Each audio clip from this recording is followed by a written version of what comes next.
Hand fighting is getting to your tie-up and clearing your opponent's tie-ups. If you can understand that concept, then these techniques are going to make way more sense. There are 7 main concepts of hand fighting. The first one is hand fight to your tie-up, set up, and shoot. This is how you hand fight. All right? My tie-up is an underhook. So I'm going to use the techniques that we'll show later on to get to my underhook. For right now, I'll do club, underhook. So that's step 1, get to your tie-up. The second is setup. A setup could be a fake. It could be pushing into your opponent. It could be pulling your opponent. But it's normally a movement that you do to disguise your shot or to make your shot easier. So I may push into my opponent, and then when he pushes back, I can shoot in to my attack. So that's the first concept. Hand fight to your tie-up, set up, and then shoot your attack. The second concept to hand fighting is know what your favorite tie-up is. You need to know the tie-ups you like in order to become proficient in those tie-ups. For example, I said I like the underhook. So I need to actually know that my tie-up is the underhook. You can have multiple tie-ups in multiple different positions, but you yourself need to know where you like to be in the tie-up. It could be underhook. You could like a collar tie. You could like wrist control. And we'll go over more later. But key concept number 2, know where you are good at and where you want to wrestle in the tie-ups. Number 3, you need to get to your tie-up and keep your tie-up. So if your tie-up is an underhook, when you get to your underhook, you need to make sure you keep that underhook. Or an easier example to kind of explain this concept might be a collar tie. Say your favorite tie-up is a collar tie right around the neck. You need to keep this tie-up. So as your opponent goes to fight inside slow, so go like this, you might need to dip your elbow in, right? As he goes to maybe snap my arm off, I need to brace for it. So the key concept number 3 is get to your tie-up and keep your tie-up. If you like wrist, keep that wrist.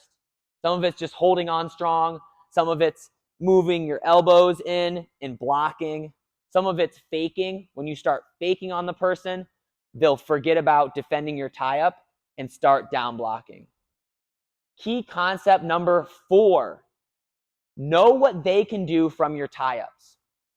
So you have your favorite tie-ups. You don't have them yet. You want to have them by the end of this video.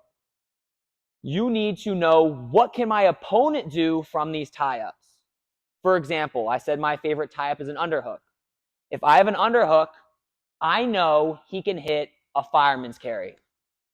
Everybody tries to hit a fireman's carry from the overhook. So I need to be aware of that. When I'm wrestling from that underhook position, I need to be aware that he can hit a fireman's, so I stop it, or at least have a sense that it's going to happen, and I can counter it when he goes to attack.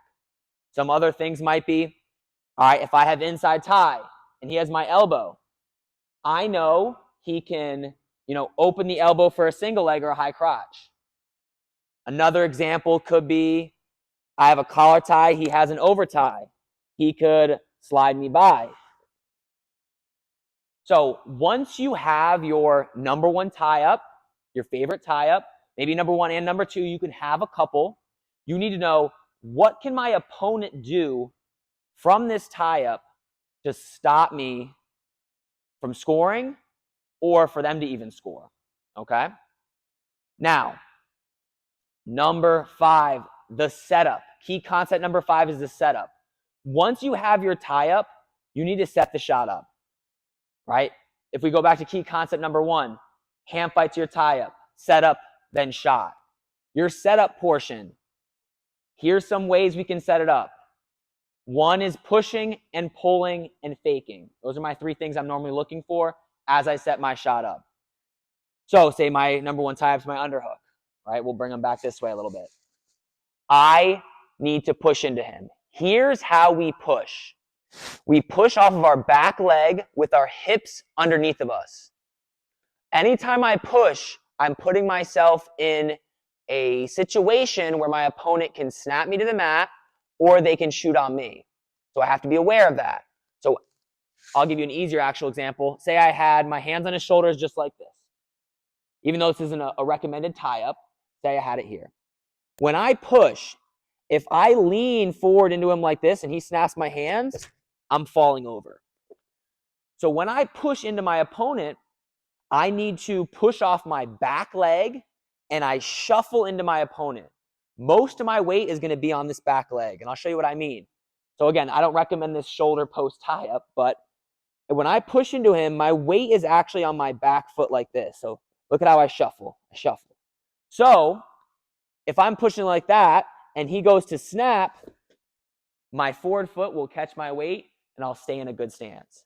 So when you're pushing, you need to make sure your hips are underneath you and you're driving off your back foot and you're inching forward like this. Do not step as you push. You're not walking into your opponent. You should be keeping a heavy lead leg. So if I'm a righty, I'm keeping a strong right leg. And I'm keeping that consistent as I push into my opponent. Now, where does the pulling come in? Where does the faking come in? This is where you need to start using your opponent's pressure. For example, all right, I have my underhook. I push into him. He starts pushing back. When I feel him push back into me, that's when I pull. I'll start pulling him. And then when I start pulling him, he'll start resisting, trying to stand up a little bit, then I'll push.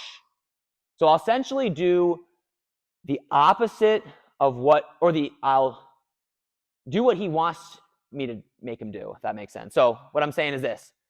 If I have my tie up, right, I'm being cautious. I'm pushing into him here. He pushes back. I will start pulling.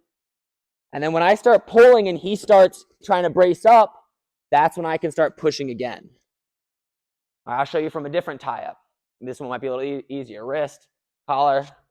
All right, I'm here. I'm pushing. He pushes back. I pull. He pulls his body up.